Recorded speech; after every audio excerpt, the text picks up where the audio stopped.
Hey, sports fans, this is Robert with WTP Sports Dudes here live on this Sunday morning, ready to talk some NBA conference finals. And we all in the sports world know there's been tons of sports buzz going on out there in the world. Let's get it started today. I got my man, SEC Sean, in the building with me. How you feeling this morning, SEC Sean? We're good. This is one of my favorite days of the year, man. Indy 500, Coca-Cola 600. Yeah, this is one of my favorite days to just sit my rear end on the comfy couch cushion and just flip a couple channels. That's my day right here. I know that's right, man. As sports fans, that's what we want the most, to be able to sit on a comfortable couch and just flip a couple of channels so we can watch whatever our sports fix is for the day. I hope at some point today I'll get to do that. I don't know if that's going to happen, but we'll get to see later on today. Let's get right on into this action. The NBA is down to the conference finals. In the East, we got the Knicks and the Cavs. The Knicks are up 3-0 over the Cavs. Do the Cavs get swept? Or is there, and what is the issue that the Cavs are facing with this Knicks team? Well, do they get swept? I mean, betting money is going to say yes, based on the way the games have played out. We talked backstage a few minutes ago, and like I said, I could see the Knicks dropping a game on purpose to be able to close it out at home. Kind of called the gentleman's sweep. I've heard the term used on that for it before. There's probably other terms, but I think the Knicks are a bad matchup for the Cavs. The Knicks have a dog in them, and Jalen Brunson is just a dog. I remember him from back in his days with the Mavericks. I hated when he left to go to the Knicks because I thought with him there we had a really good shot. Better, but I think the Knicks are you have bad matchups in sports. You could have a great team, and there's one team that matches up with them wrong. Prime example is hockey. For the couple of years in a row, Dallas Stars made the Western Conference Finals, but they matched up with Edmonton. Edmonton is a bad matchup for Dallas because Edmonton plays with such speed, and Dallas wants to just lock down defensively. It was just a bad matchup. It just didn't work out. So that's kind of my main thing I see between the Knicks and the Cavs.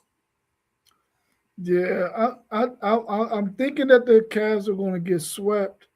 If I'm the Knicks, and we did talk backstage about that gentleman's sweep, letting them get one and then winning it on your home court. But if I'm the Knicks, I want to get this thing over with and get as much rest as possible. I don't think they have anybody nursing any serious injuries, but I still will rather get that rest. You just came off of a long season. They've won 10 straight, I believe, so far in this playoffs, the last 10 matchups. And I feel like the Knicks, they got 5 guys that they start, and they all can get you buckets. For the Cavs, that's not the case when you got Jared Allen, because Jared Allen does not get you much other than defense and rebounds. He's a pretty decent passer, but he just doesn't get you. He's not a guy you can get the ball to and he's going to go get you a bucket. And I think that's what the Cavs are facing against this Knicks team, is that it doesn't matter who the ball hands are in. Those guys for the Knicks can score. They can go get a bucket. And then when you got a guy like Brunson, who, like you said, he's just a dog, bro. And I think he smells blood in the water. And I think he's going to go ahead in this next game and say, listen, guys, as professional basketball players, we got a chance to seize the moment and go ahead and get rid of these dudes and go home, regroup, rest, enjoy a little bit of time with our families, and then get ready for whoever wins the Spurs and the Thunder series. And I think they're going to end it in Cleveland in this next matchup, which I think is on Monday. So I got them sweeping the Cavs and getting this thing over with. But I can definitely see them, wanting to win it on their home court in front of their Knicks fans too, as well. Well, here's another part of it. The Thunder and Spurs, I believe, play tonight. Mm-hmm. If the Spurs win that and tie that up at 2, I could see the Knicks doing the gentleman's sweep because they know they're going to have an extra day anyway. And you don't want too much rest. We've seen what too much rest can do to a team. So I think a lot depends. If the Thunder win, I think the Knicks may sweep and close it out. But if San Antonio wins, I could see New York pushing another game, letting a game go in Cleveland. Yeah, that's a good assessment. Don't get me wrong. Cleveland can go off. If you got Mitchell and Harden just cranking threes and hitting them, Cleveland can beat them. But I mean that's your path right there. Those two have to score, over 30 apiece. Is what I would say for Cleveland. Yeah, they definitely gonna have to get on the heat of those two, and then get some timely buckets from Mobley as well. If they can do that, they could possibly get this game 4. But we'll wait and see on Monday to see what they do. I think that's when they play again.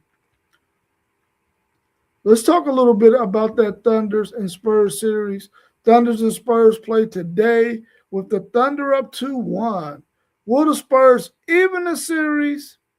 And is it all on Wembley's shoulders with the injuries they have, with Harper and Fox nursing some injuries? Is it all on Wembley's shoulders? Well, I think for most of the season, the whole season's been on Wemby, has been his shoulders.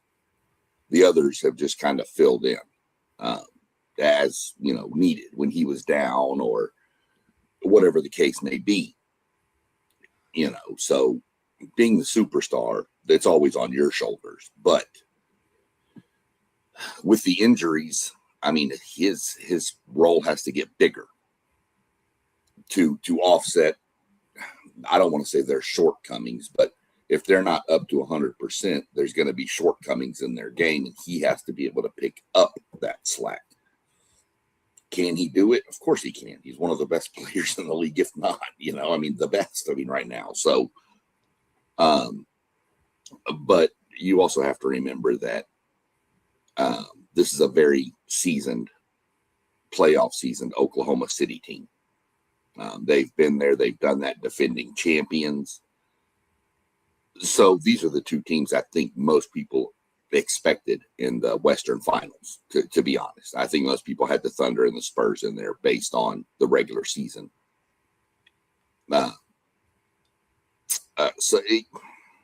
Can they even the series? Yeah. I mean, the game's in San Antonio, and those people get a little rowdy down there, trust me. After being from Texas for so long, those San Antonio people can go nuts. I'd actually look for San Antonio to even the series. I still think Oklahoma City pulls it out in 7, but I think the Spurs even it up, and then I think you go best of 3, and I just see it going back and forth at that point. Home win, home win, home win. It's just the way I see it. So, but yeah, I mean, you'd love to see. You hate to see anybody nursing any injuries in the playoffs. You want teams at 100%, but that's not the case in any sport. Every sport, guys are banged up at the end of the year. So we're going to see what Wemby can do. I noticed last game, I believe it was in our group chat. I wasn't able to watch that game, but I saw some of the chat, and they're saying Wemby looked like he might be nursing something a little bit. He was playing a little soft. So something to keep an eye on there. We'll just have to see how it plays out. But that's kind of where I stand on both those series right now. Yeah, I think the Spurs can even up this series. I mean, I think they can. It's going to take a monumental effort from Wemby to be able to do so. He can't play 49 minutes like he did in the first game and the heroics that he had with the 41 points and the 24 rebounds. He's going to need a lot of help. And I think that the issue with that is that OKC has so many bodies that they can throw at you, throw at Wemby and that team that it's going to be very, very difficult for them to even this series up. I think they can, but I don't think they will. They could easily be down 3-1 because OKC was winning that game one, to close out the regular part of that game. And Wemby, with his heroics, knocks down the big three, gets the big block. And so OKC could be up 3-0 right now. I think the fact that you got those injuries on the Spurs and Wemby probably being a little tired after 49 minutes in game one, 41 points, 24 rebounds, just putting it all out on the court in that game one has probably taken some of the spark out of the Spurs. They definitely got to get this game, though, and if they think they're going to force a game seven or even a game six. Because I think if they drop this one, they're definitely going to be done by 5. Um, but I can see them winning this game. It's just going to take a monumental effort from Wembley. He got to put the team on his shoulders. Every time down the floor, just about, they're going to have to go through him offensively, in my opinion. And even if it's just for him to draw the double team to get the ball out of his hand so he can pass it to an open guy for a clean shot, that might be the system that they might have to play in this next game tonight. But I think Wembley got to put it all on his shoulders just because of the nature of it, the injuries they have on that team. But he's a guy that can do it. I believe he's the best player in the NBA, even though he didn't win the MVP. I think he's still the best player in the NBA, and we haven't never, in the years I've been watching the NBA, seen anything like Wemby. I mean, a guy who is 7'5", 7'6", can go out on the perimeter, knock down threes, can handle the ball, can pass, can get to the cup. I mean, we've never seen a guy like that before. It's definitely on his shoulders, though. Definitely on his shoulders. Yeah, this is part of that. It goes to back to what I said about the difference in the experience.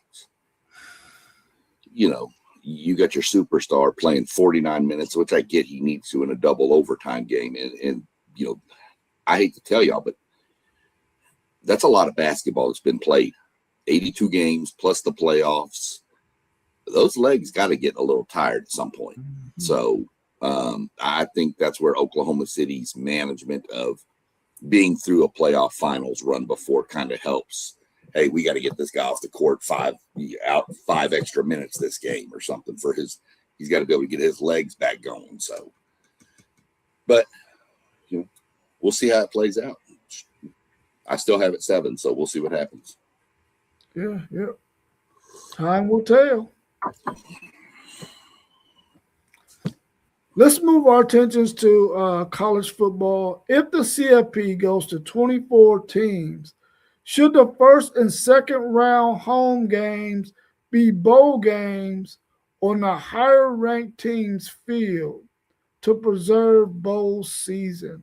We talked a little bit about this in the chat, and I would like to get your thoughts, you know, for the audience to know what's your thoughts on this concept and the possibility, because we know that if we do go to 24, there's going to be something that's going to affect the bowl season. Is this something that can help preserve the bowl season?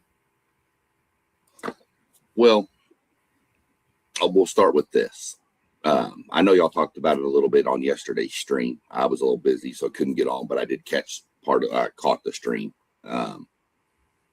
I don't see them going to 24, first off. I just don't see it. I think there's too many powers that don't want 24. It has to be a unanimous vote, and everything I'm hearing, the SEC is not voting for it. So SEC will say, we'll stay at 12 or 16. We're not going to 24. So, and of course, the mouse company doesn't want 24 either. But we did talk about this, and it's a great question. My point on this is I don't like it. I get it saves bowl season. I would rather not have the bowl games listed as playoff games, in at least the first and second round. I would rather fill in the bowl games with get rid of the 6-win mark. If you need to use a couple of 5-7 teams, put them in. Putting a 5-7 team versus a 5-7 team in the Bahamas Bowl isn't really going to hurt anything. It's going to give those kids extra practice, the young kids. So I get rid of the 6-win mark to get into a bowl game if you have to. If there's not enough 6-win teams, fill in with who's left. Secondly, a home playoff game should be a home playoff game. If Texas A&M is hosting Miami and it's the Pinstripe Bowl, because that's the day it is, at Kyle Field, and A&M has to give up 50% of the ticket sales to Miami, well, now this is not a home playoff game. This is now a game. Yes, you're going to have but they're going to have as many of their fans there too. Now, if you can figure out the ticket split and go 80-20, 70-30, but are the bowl companies going to like that idea? Because now it's not really a bowl. It's the Pinstripe Bowl at Kyle Field, presented by Mobile One or something. I don't know. It's going to seem like a NASCAR car guy when he wins. There's going to be so many sponsors to name. But I see the point in preserving bowl season. I love bowl season. I'm an old head. I think we all loved it. When we was in school and you was out for winter break, and it was nothing but from Christmas, especially through New Year's, every day you had 2 or 3 football games you knew you could watch. We all loved it. I love bowl season, but I don't like tying it into the playoffs as far as the home games go. Yeah. I like all of the points that you made. I'm just going to go on the flip side of it, so we'll have a difference of opinion on it. So I would like to see them do this if they're going to go to 24 teams, and we know that the ticket thing is going to be probably one of the biggest gripes. How do we determine this ticket thing? But in my opinion, I feel like, hey, listen, if you're not the home team, you can't get more tickets than the home team. You should have had a better record. You should have had a higher ranking. So if the home team, a 70-30 is perfect for me. I would even be willing to go 80-20. I don't know if the visiting team would only get 20,000, but that's usually what the case is. And then those bowl committee, whatever bowl it is, they come in and they celebrate these players for making it to this bowl game. You already got the venue that's set. You already know where you're going to be. You can just move all of your festivities to that place, all of the gifts and stuff that you give to those players for playing in that bowl game. It probably eliminates a lot of the background stuff that you have to do because you're already on somebody else's campus and they're already used to doing things a certain kind of way because they had home games there at least half the season anyway.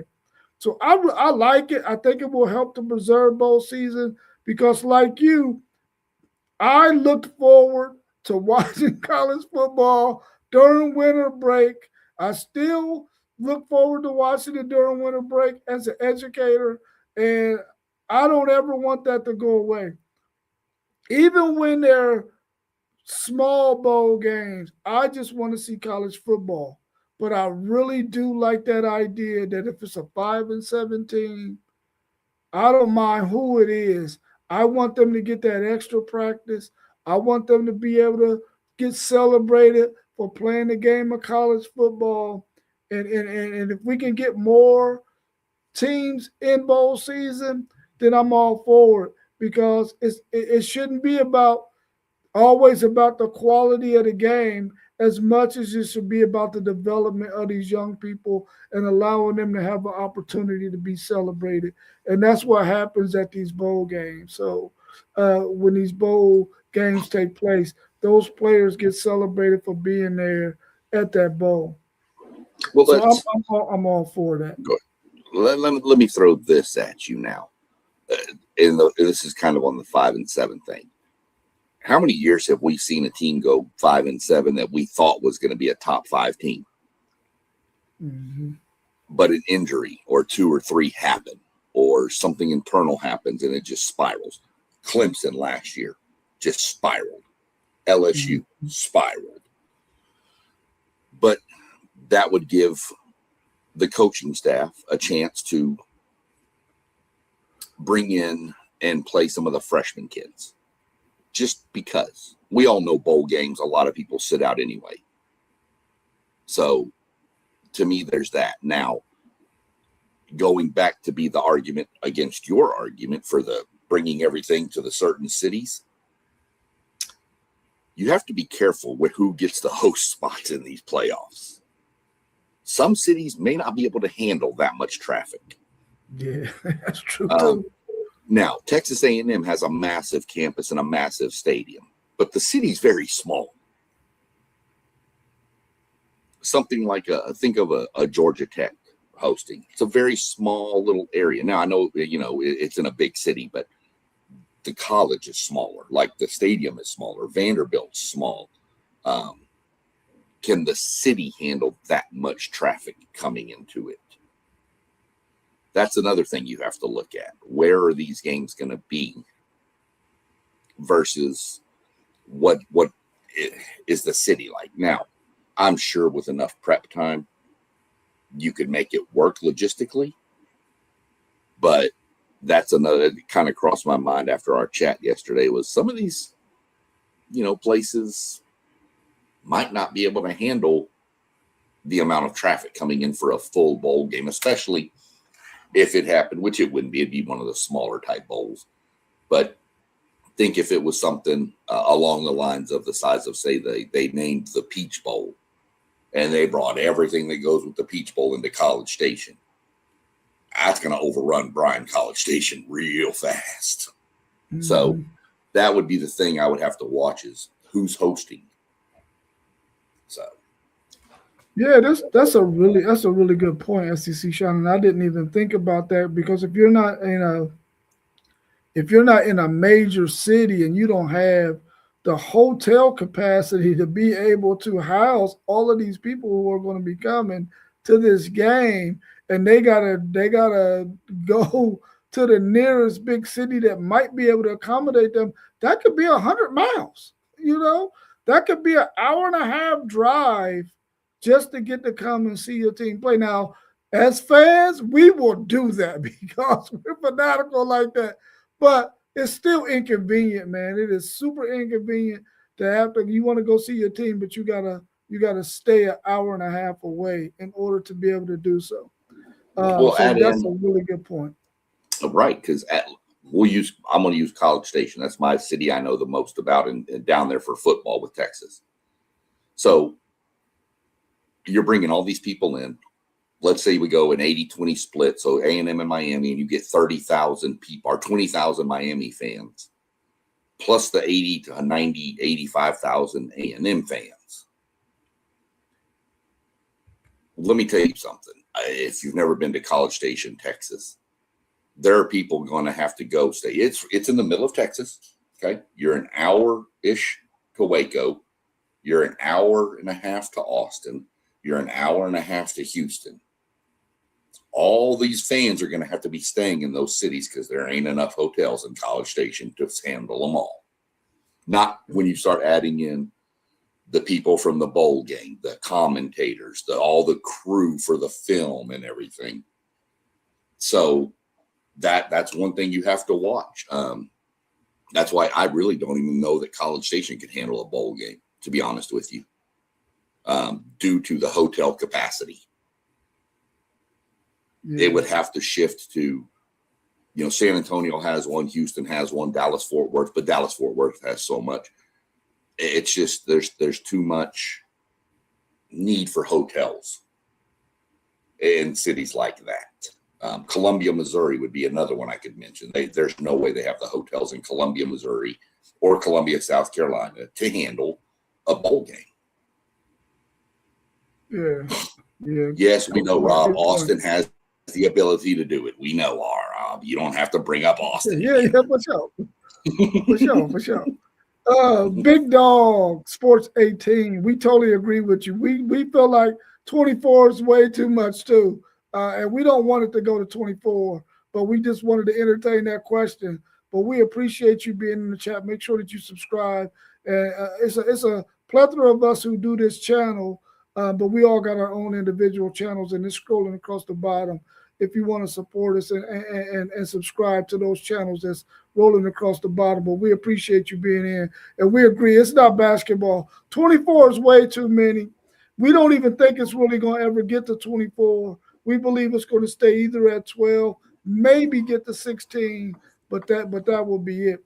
But we wanted to tackle that question that if they do go to 24, the first and second round, will they be bowl games on people's home court in order to preserve bowl season?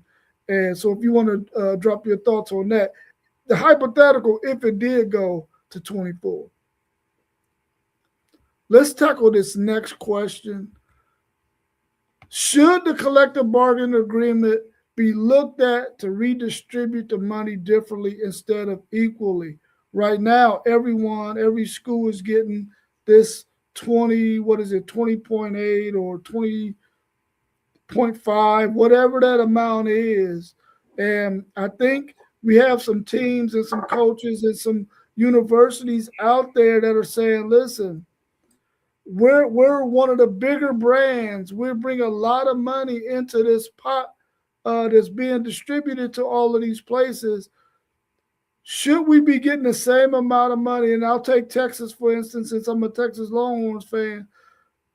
Should the Texas Longhorns be getting the same amount of money as Sacramento, or any of those other smaller schools who's getting that same amount of money?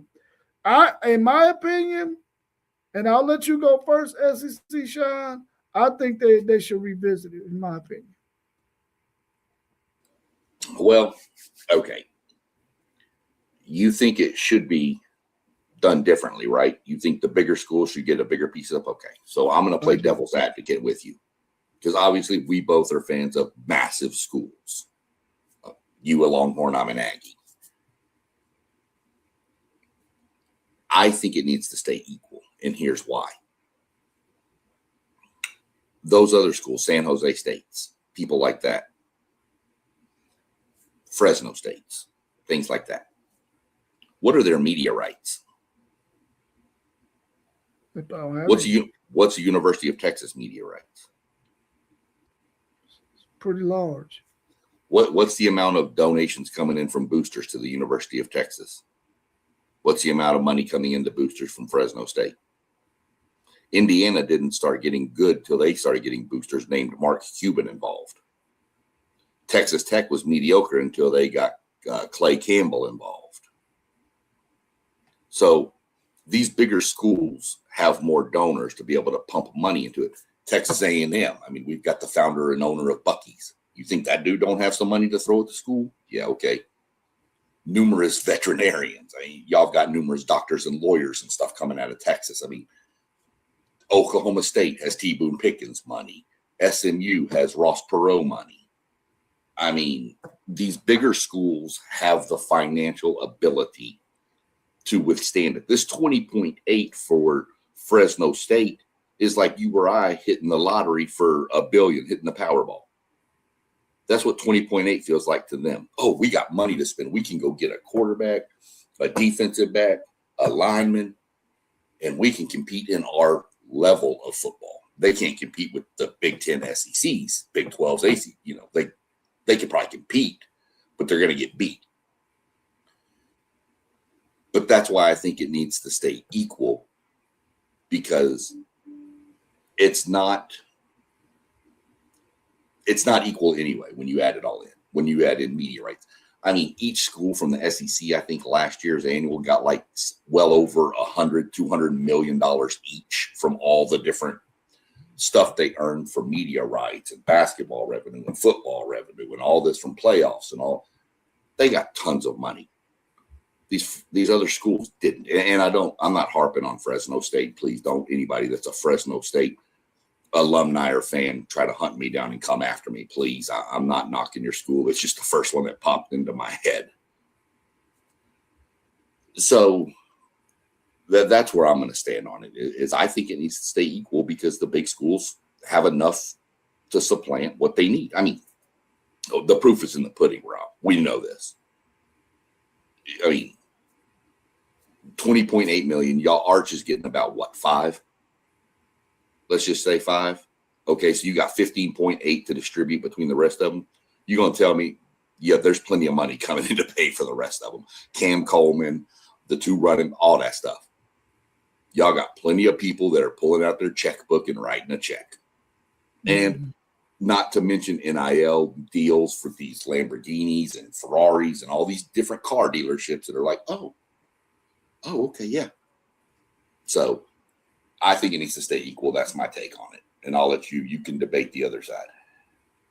Yeah, you made some really, really good points. And I hope everybody out there listening was able to gather all those points that you made so that if they're rationalizing their head about this debate, they got something to go off of. I'm on the other side of it, and I'm looking at it this way. What is the budget, the sports budget for these smaller schools? Is it, and we know it's not 20.8. So, just based on that, they just don't have their budget isn't that high to even to need that amount of money. Is my opinion on it. I feel like if your budget for your athletics is here and somebody else's is here, then you should get more of that pie so that you can, be able to have the kind of marketing, the sports budget that you need to have. And I think some people will just have an opportunity to stack some money because they're getting it at 20.8 when really they don't even spend that amount of money on their athletic program. So that's the side that I'm on. I feel like if you're spending up here, you should be able to get compensated there. And if you're spending down here, that's where you should get compensated at based on this collective bargaining agreement.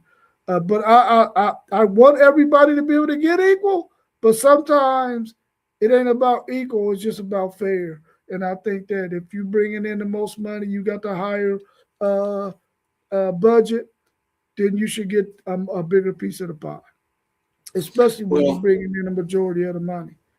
There's also, people may have missed this because it's not a major sport, but let's talk Arkansas for a minute. Arkansas, University of Arkansas in Fayetteville. If you think they don't have access to money, people are crazy. There's 2 big industries there's more than that, but the 2 biggest that come out of Arkansas, Tyson Chicken and Walmart. The field has Walmart on the field at Fayetteville. It has Tyson Chicken on the field. These people, they have access to money. They came out a couple of weeks ago cutting their budget for tennis. They canceled their tennis programs, and their tennis programs were ranked in the top 15 in the nation. Mm-hmm. They canceled them. Now, donors have stepped up and saved the program for a couple of years, I think is what it is, like a 2 or 3 year thing. So, this is where we're getting to is what is the cost of running these athletic departments? Why do we have to forfeit some of these quote unquote, I've heard them called Olympic sports? Now maybe Arkansas didn't have the donations coming in like a University of Texas or an A&M because they were down in football, but their basketball team was really good. They're always good in women's softball and baseball too, and track. We know that. So maybe the donations just weren't coming in because of football, because we all know football drives the bus. But I haven't heard of the University of Texas canceling their rowing team. Yeah. So that's just kind of one of those things that this is why it takes more than just the 20.8, because 20.8 can't fund a full athletic program. That's why you have to have the donors. And that's where, going back to my point, I think the money needs to stay equal. I would even be fine if you have enough, I would even be okay if you told me that the smaller schools were going to get 22 and the bigger schools were going to get 20 because of the media rights deals. I'd be fine with that too. Give these other lower level college football programs a little bit more to see if they can start competing. So, yeah, definitely good points. Definitely good points. Next question we got in there, and it's the big debate. The big debate, sports and politics, should they mix? I mean, we hear a lot about this topic, and I want to get your side of it, and then I'll give my side of it, and we'll just see if we see eye to eye, and if we don't, I mean, it's okay. You're Aggie, I'm a Longhorn, so we already don't see the eye to eye right there. So, give me your thoughts on this big debate: sports and politics. Should they mix? No. Sports. Look, there's three things I've always thought that should never be brought up in the same conversation: politics, sports, and religion. Because about 25 things can go bad when you start mixing those conversations, and about one can go good. And the only one that goes good is if you're talking with somebody that agrees with you on sports, on politics, and on religion. The rest of them doesn't end well. I don't like it. Sports and politics. Now, let me preface by saying this. I do believe in the case we're dealing with, where the government is trying to get in to help fix college football and what's going on, is okay. But as far as, do I think they should? I don't think it ever should have got to that point. But we're at this point, which is a breaking point, which is going to change. Everything's already changed, but what's going to get worse if they didn't step in and do something. So I'm kind of on the fence here. I don't like to mix the two, but I think in some instances you have to mix the two for the good of the whole sport, which is what I think we're doing here. But on a random topic, if me, you, and all the guys are sitting around at a cookout and we start talking sports, well, you and I are already going to argue. We know the Michigan and Ohio State guys are going to argue. So now people are going to get in a bad mood. Then you're going to mix in politics, and my politician may not be your politician. So now we're going to argue even more. And then you start bringing in, oh, well, my religion's better. No, well, wait a minute. Hold on. See, so I don't like mixing the three or the two even. But I guess it'll be kind of hypocritical, but I will say I do see the reasoning why they're doing it in college football, in college athletics right now, with Congress and everything. But I do think they did it the right way by bringing in some of the better minds that have been in the sport, your Nick Sabans, people like that. So I don't like to mix them. It's just my theory on it. I just don't like it, but I guess sometimes you have to. Yeah, I'm gonna go on the other side of it, and I feel like I think that we already know that there's going to be differences. I think I would like to see us grow to the point where it's not an argument. You know what I'm saying? It should be. I want to see it get to the point where. Well, we know the situation with Colin Kaepernick and what he was trying to do. We know there's been other athletes who have used their platform to sort of try to get certain things recognized and and they had a political view on him. I was reading. I was looking at a headline that says Jackson Dart was seen at a Trump rally. So what? If he supports Trump, he should be allowed to go to a Trump rally. It, that should not be an issue. And for to throw that headline out there, I know they put the headline out there to get clicks and for people to look at it because it's a catchy topic. But so what? If he supports Trump, that's his business.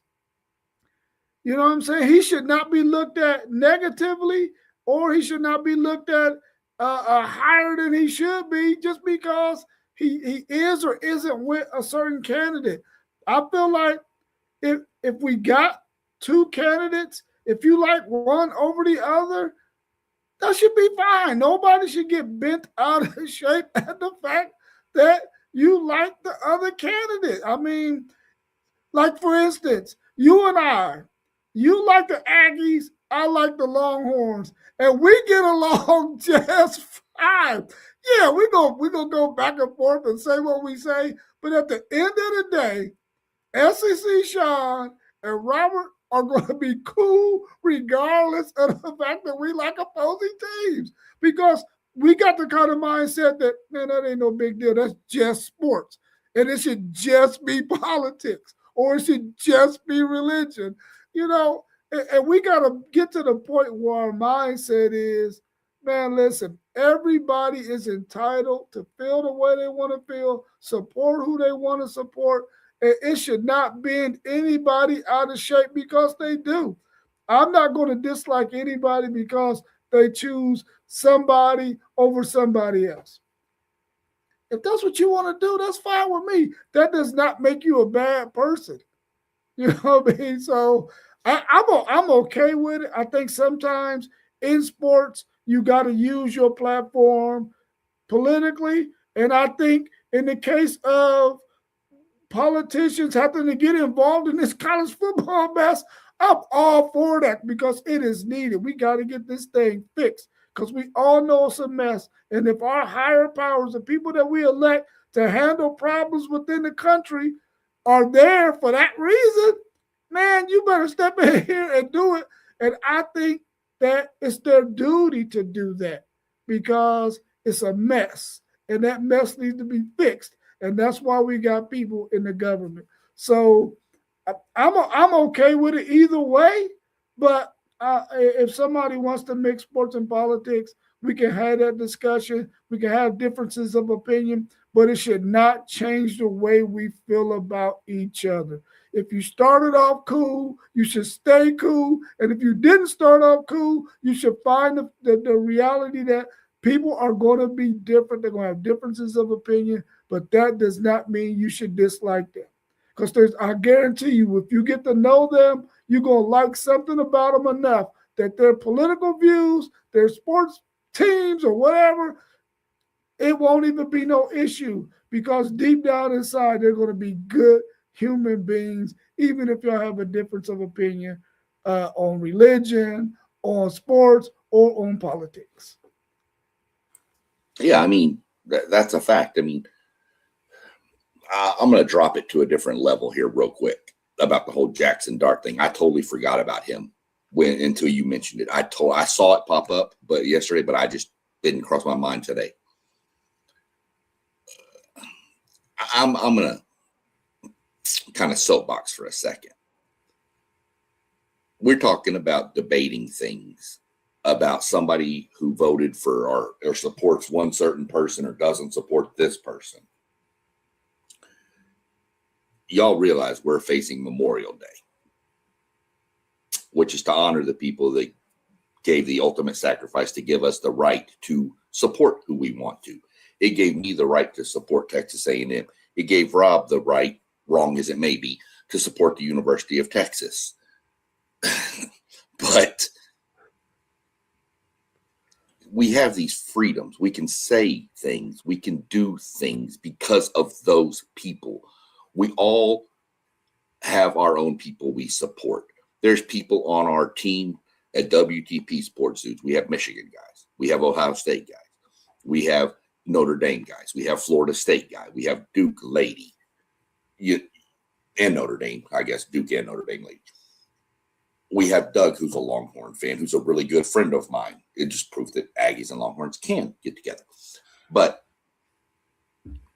this is what I'm thinking. We're making too much out of certain things in this country nowadays.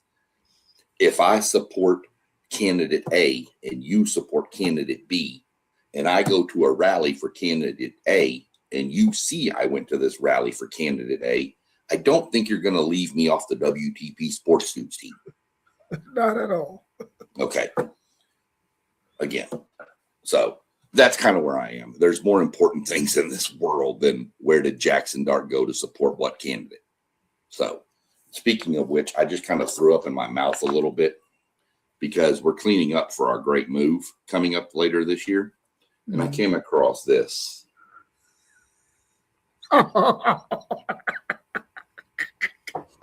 Yeah, that's a reason to throw up for sure. Hey, but listen, man, you eating steak and potatoes now, buddy. You eat steak and potatoes now.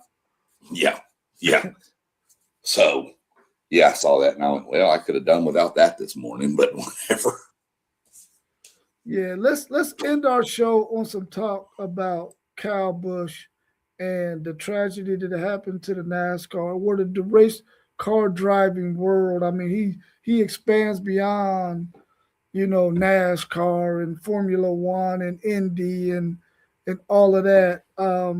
Just give us your thoughts on Kyle Busch, what he's meant to you as a huge race car fan, and how you're feeling emotionally about that.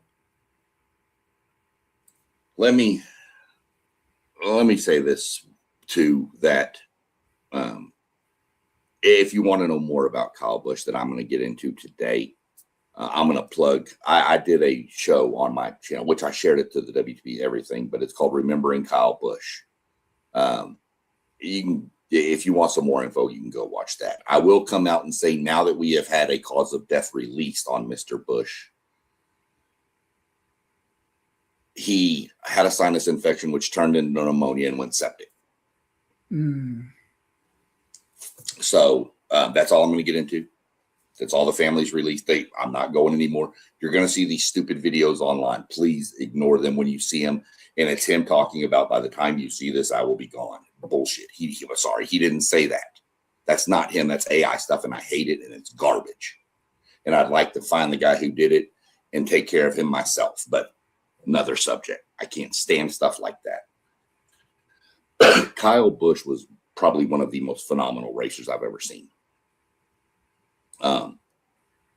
I mentioned this in the thing, and I'll mention it again. There was a guy a movie back in the day called Driven with Sylvester Stallone. Terrible movie. Don't ever watch it. God, it's terrible. But somebody was talking about him controlling an Indy car, and he threw quarters on the ground and swerved in and out of them. Okay, that didn't happen, really. Let me just go ahead and be real. So Kyle Busch, growing up in Vegas, living in a cul-de-sac, went outside. He didn't have a bunch of quarters, so he threw Coke tabs down. The pull tabs off your Coke, right? And he put them in a little pattern. And he went through them without touching one of them. At 6 years old. Okay? This year, 10 years ago, he won his first championship. He wrecked in the Daytona. It was the slower series, what we call the O'Reilly Auto Parts series now. He wrecked at Daytona, the first race of the year, broke legs, bones, everything. It was a horrendous wreck. Missed all the way up until this weekend. He made his return to the Cup Series. On this weekend in 2015, he missed 11 races. And he earned enough points from now to the end to make the playoffs. He dominated that much in the back half of the season. And then won the championship by beating my driver, Kevin Harvick, who was going for 2 in a row. I was not a Kyle Busch fan. I respected what he could do with a car and how he raced. This ripped the motorsports community apart. F1 guys have been posting stuff. This tells you, everybody will hear that F1 and NASCAR and IndyCar don't all get along. Let me tell you something. Racers are racers. F1 guys have done stuff. Formula One has done stuff. IndyCar, has done stuff. IndyCar is planning a moment of silence, I believe, at lap 18 today at the Indianapolis 500 for a NASCAR driver. That just didn't happen, but it is. The Carolina Hurricanes, obviously right there in North Carolina, posted a tribute for him in a moment of silence before that happened the day of their opening round hockey game. And if you're into numbers, the car they're going to use now is the number 33. They're going to retire the number 8 car until Kyle Busch's son, Brexton, wants to drive NASCAR, and that's going to be his number. Well, at the Carolina hockey game in the Eastern Conference Finals, they did their little tribute. Then they started the game. The car they're going to use is the 33. The first goal was scored 33 seconds into the game. The final score of the game was 4-1. Kyle Busch was 41 when he passed away. Just weird little things like that happen with sports. I'm not saying there's no conspiracy or nothing, okay? I'm just saying it's weird. Dominant driver. Funny. Oh, my God. Interview he did after him and Joey Logano got into a fight, literally a fist fight on pit road after the race. They both went to the NASCAR hauler. When Kyle Busch came out, the reporter, as they always do, put the microphone in the mouth. Kyle, his response, I'm great. Everything's fine. Can't wait to get in the car next week. Well, Kyle, can you tell us about, I'm great. Everything's fine. Can't wait to get in the car next week. Well, Kyle, what about, I'm great. I'm fine. Can't wait to get, that's all he said about 6 or 7 times back. Kind of like, I'm only here so I don't get fined. We all remember that clip. Okay. Same thing. The world, the NASCAR community is devastated. People came up, cancel the race. NASCAR doesn't cancel races. The race car drivers are wired differently. They in that cockpit, so to speak, they don't think about anything else. They won't have to think about Kyle. They won't. If you cancel the race, they're all just going to sit there sad and moping. That's not what they do, and that's not what he would want. They'd want him to race. They didn't stop racing when Dale Sr. died. They're not going to stop now. But I will tell everybody, if you go watch my video, hopefully you'll enjoy it. But there is on YouTube, NASCAR has a channel on YouTube. And they have little spots on there you can search through and find NASCAR Radioactive. What that is that's when the drivers key up their radio in the car and start yelling and screaming and complaining about stuff. Kyle Busch is on there almost every day. And it's funny. He is hilarious. But like I said, also in my video, I wasn't a Kyle Busch fan, but I think that's got to do with what I call the Yankee syndrome. He wins so much. When people think of NASCAR and winning, they think of Richard Petty, who has 200 career wins. Kyle Busch has 270-ish, right around that range. He's got 102 in the O'Reilly Series, 69 in the Truck Series, and I think 63 in the Cup Series. And that's not counting any other lower series that he's won in either. Just those major 3. He's at 230, 240, somewhere around there. So it's been a shock to the NASCAR community, but as happened when Dale passed away, we'll get together and we'll move forward. I heard the adage that, NASCAR is like a family reunion. We all love and care about each other. Even the crazy uncle in the corner, which was normally Kyle Busch, by the way. And even, at the end of the day, it's still family, and everybody's, holding on to each other, and everybody's lifting up and supporting each other. And that's what we'll do. And we'll move on, and we'll be, I'm not going to say we'll be better in the long run, but, we'll be, we'll feel better in the long run, if that makes sense. So yeah, that's just The most poignant phrase, and I closed my show with this the other night, came from Brad Keselowski, one of the other racers, saying how Kyle pushed him to be the best. He said Kyle stole some victories from him, but he stole some from Kyle. And he said when he gets out there on the track now, he's going to feel like the coyote with no roadrunner to chase. Mm-hmm. And kind of sad and poignant. But I sent a video to the group chat yesterday about them lowering the number 33 car off the rack out of the hauler. And this never happens, by the way. When they take cars off, normally everybody's doing it. It's loud. It is. Cars are cranking up. Engines are firing. When they started lowering that 33 car off, and even the number 3 car, which is the teammate to the 8, every other team just stopped and put their hands down and stopped. And it was pure silence while they were lowering these 2 cars. It's just what NASCAR does. It's family. So it's going to be an emotional day today. I can tell you that. That's why I'm glad this show's early, because at about 5 o'clock when they start the pre-race, I'm probably going to be like a little baby. There ain't nothing wrong with that. But I appreciate you giving us that on Kyle Busch, man. We really appreciate that. Everybody go and check out SEC Sean's channel on YouTube, where he did something on Kyle Busch. And he's going to probably do something later on today dealing with Kyle Busch as well. Or just go check out all of his NASCAR series that he's because I've learned so much about NASCAR when I knew absolutely nothing before he joined the show with us. Now I know a whole lot more, and I'm even interested in going and catching a race here sometime in the near future. But I appreciate you for that, SEC shot. Oh, 100%. Anybody interested? Of course, they'll be racing in, I want to say Michigan, June 6th. It's 2 hours from here, Brooklyn, Michigan. But I'll say this. People that say I can't watch the races because I don't have cable or whatever, and they're on Fox and stuff. Let me just give you a little insight. Right now, for the next 5 weeks, we're on Prime, Amazon Prime.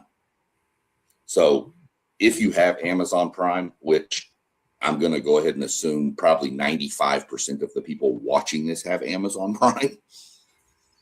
But even if you don't, and you're like, what is this NASCAR stuff about? Sign up for a free trial. It's a 30-day free trial. You can watch all 5 races in a row on Amazon Prime for free. And NASCAR's promoting that. So you can watch them for free if you have Amazon Prime, or you sign up for a free trial. It's 5 weeks that you can kind of see what it's all about.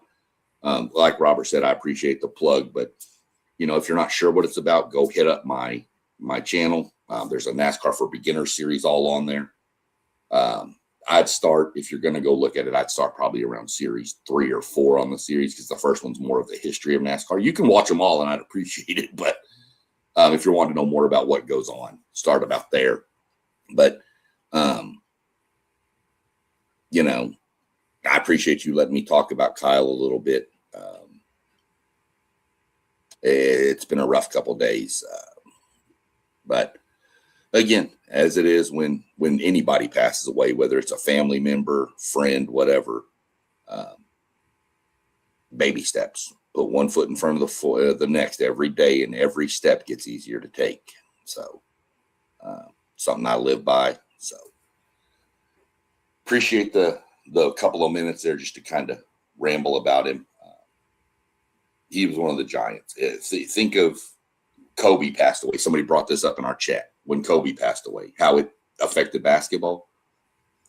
And my difference there is Kobe had already retired. Kyle was still active. So that's not saying one's better than the other or worse than the other. I'm not saying that. Kobe passing was tragic. So, but just kind of my similarities there with them. So yeah, I appreciate it. We're gonna get through today. We're gonna go watch some Indy. I think the Truck Series race kicks off right now, and then Indy kicks off in an hour, and then the Cup Series is tonight under the lights. And let me tell you something; it's a fun race to watch. seeing those cars under some lights, Rob, you can't fathom how cool they look. Yeah, I bet it's cool. Everybody out there, we enjoyed you today. Thank you for tuning in and watching us here at WTP Sports Dudes. We will be back again on Tuesday at 7:45, Wednesday at 7:45, Thursday at 7:45, Saturday at 10 a.m., and on Sunday at 9 a.m. So during the week, we're on in the evening. During the weekend, we're on in the AM, and we'll be bringing you some more shows on Friday once we get closer to college football season. So make sure that you hit that bell so that you can get notifications anytime we get ready to go live. We appreciate your support. Make sure you check us out on Patreon and Spotify at WTP Sports Dudes 2026. And also check out our website at WTPSportsDudes.com. You're out of here for the day. Enjoy the rest of your day. SEC Sean, I appreciate you this morning, bro. No problem, man. I appreciate it. And hey, man, y'all do what the man says. So go like, subscribe, hit the notification bell. Get ready to roll with us. Let's go. All right. Peace, bro. All right. Peace, brother. All right.